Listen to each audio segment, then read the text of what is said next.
പ്രിയപ്പെട്ട അച്ഛനമ്മമാരെ, തെരഞ്ഞെടുപ്പാണ്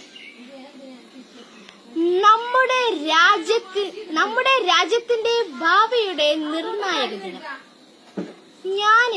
ഞാൻ ഇന്ന് ഒരു വോട്ടറല്ല. എന്നെപ്പോലുള്ള കുട്ടികൾ വോട്ട് പ്രായമെത്തുമ്പോൾ അത് രേഖപ്പെടുത്തുവാൻ നാളെ നമ്മുടെ രാജ്യം മതനിരപേക്ഷതയോടെ നാനാത്വത്തിൽ ഏകത്വമോടെ നിലനിൽക്കേണ്ടതുണ്ട്. സാഹോദര്യത്തോടെ സഹവർത്തിത്വത്തോടെ സമാധാനാന്തരീക്ഷം ഞങ്ങൾ പുതിയ തലമുറയ്ക്ക് കാത്തു സംരക്ഷിച്ച് നിലനിർത്തേണ്ടത് നിങ്ങളുടെ ഉത്തരവാദിത്വമാണ്. പ്രജ്ഞ സിംഗിനെ പോലുള്ള കപട രാഷ്ട്രീയക്കാർക്കുള്ളതാവരുത് നിങ്ങളുടെ വോട്ട്.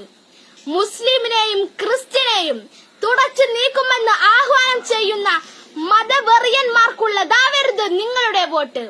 ദൈവത്തിന്റെ പേരിൽ മനുഷ്യനെ അടിച്ചു കൊല്ലുകയും അക്രമം അഴിച്ചുവിടുന്നവർക്കുമുള്ളതാവരുത് നിങ്ങളുടെ വോട്ട്. മനുഷ്യരെയും മനുഷ്യാവസ്ഥകളെയും അറിയുന്ന LDF-നുള്ളതാകട്ടെ നിങ്ങളുടെ vote. Vote four LDF. Lal സലാം.